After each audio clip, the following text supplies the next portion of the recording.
السلام علیکم۔ جس گھر میں بلی بچے دے وہاں کیا ہوتا ہے؟ اسلام میں چونکہ بلی حلال نہیں ہے لیکن اس کو پاکیزہ اور طاہر حیوانات میں شامل کیا گیا ہے۔ سیدنا عبداللہ بن عمر رضی اللہ تعالی عنہ سے روایت ہے کہ رسول کریم صلی اللہ علیہ وآلہ وسلم نے فرمایا، ایک عورت کو بلی کی وجہ سے عذاب ہوا۔ اس نے بلی کو قید کر کے رکھا یہاں تک کہ وہ مر گئی، پھر اسی بلی کی وجہ سے وہ جہنم میں گئی۔ جب اس نے بلی کو قید میں رکھا، نہ تو اسے کوئی کھانا کھلایا اور نہ ہی پانی پلایا اور نہ ہی اسے آزاد کیا تاکہ وہ خود کیڑے مکوڑے کھا کر گزارا کر لے گی، یعنی اس نے بلی کو تڑپا تڑپا کر مارا تھا، اس لیے وہ جہنم میں گئی۔ ایک سائنسی اندازے کے مطابق انسان نے بلی کو 10,000 سال پہلے پالتو بنایا تھا، اور بلی آج کے دور میں بلی سب سے عام پالتو جانور ہے۔ بلی کو پہلے شاید اس لیے سدھایا گیا کہ یہ چوہے کھاتی ہے۔ اکثر اوقات جہاں اناج محفوظ کیا جاتا تھا وہاں انہیں پالا جاتا تھا، لیکن بعد ازاں ان کو انسان کے دوست اور پالتو جانور سمجھ کے بھی پالا گیا ہے۔ پالتو بلیوں کے جسم پر لمبے یا چھوٹے بال ہوتے ہیں جن کی بنیاد پر ان کی اقسام نسلوں کا تعین کیا جاتا ہے۔ آئیے اب آپ کو حدیث بتاتی ہوں جس میں بلی کے بارے میں بتایا گیا ہے۔ بلی اگر کھانے میں سے کچھ کھا جائے یا پانی پی جائے تو وہ پلیت اور نجس نہیں ہوتا، کیونکہ ابو داؤد وغیرہ نے حدیث میں کہا ہے، عورت نے حضرت عائشہ رضی اللہ تعالی عنہا کو ہریسہ بھیجا، وہ نماز پڑھ رہی تھی اور انہوں نے نماز میں اشارہ کیا کہ اسے رکھ دیں، اور بلی آئی کھانے میں سے کھا گئی۔ حضرت عائشہ رضی اللہ تعالی عنہا نے نماز کے بعد اسی جگہ سے ہریسہ کھایا جہاں سے بلی نے کھایا تھا۔ حضور نبی کریم صلی اللہ علیہ وآلہ وسلم کا فرمان ہے، یہ بلی پلیت اور نجس نہیں بلکہ یہ تم پر آنے جانے والیاں ہیں۔ رسول کریم صلی اللہ علیہ وآلہ وسلم کو بلی کے بچے ہوئے پانی سے وضو کرتے دیکھا۔ امام بخاری رحمہ اللہ ایک روایت نقل کرتے ہیں، ابو قتادہ رضی اللہ تعالی عنہ سے روایت ہے کہ ایک دن کشبہ کے گھر آئے تو اس کے لیے ایک برتن میں وضو کے لیے پانی ڈالا۔ ایک بلی آئی اور پانی پینا چاہا تو انہوں نے برتن کو بلی کی جانب سے ٹیڑھا کر دیا کہ وہ پانی پی لے۔ آپ رضی اللہ تعالی عنہ نے دیکھا کہ میں انہیں دیکھے جا رہی ہوں تو وہ کہنے لگے، میری بھتیجی کیا تم اسے تعجب کر رہی ہو؟ تو میں نے کہا جی ہاں، تو انہوں نے کہا نبی کریم صلی اللہ علیہ وآلہ وسلم نے فرمایا، یہ نجس نہیں بلکہ یہ تم پر آنے جانے والیاں ہیں۔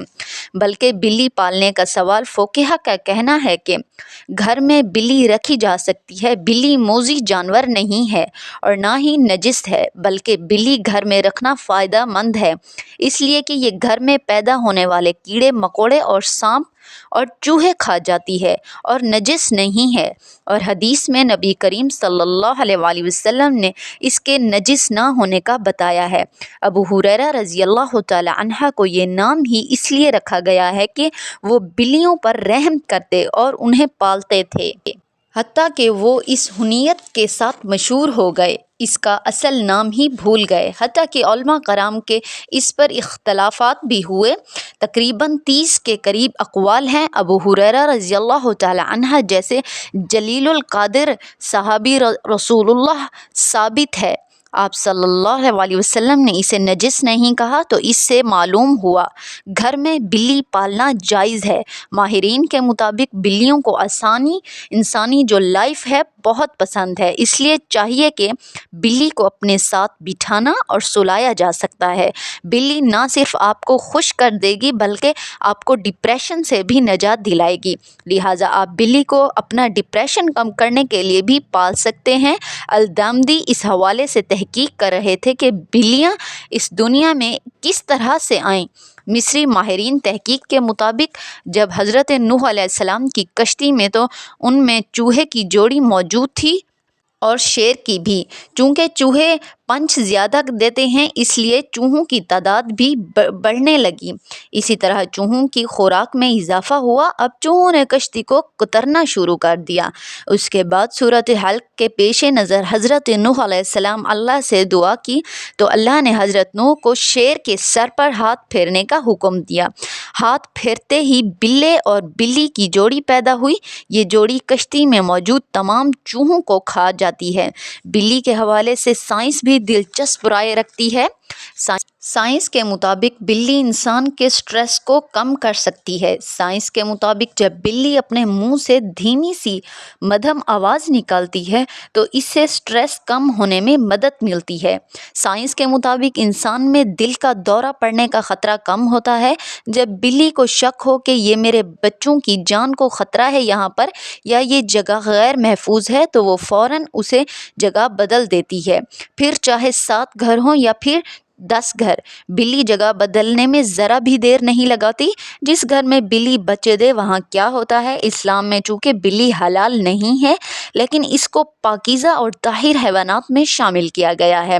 مجھے امید ہے کہ آپ لوگوں کو میری بات سمجھ میں آ گئی ہوگی۔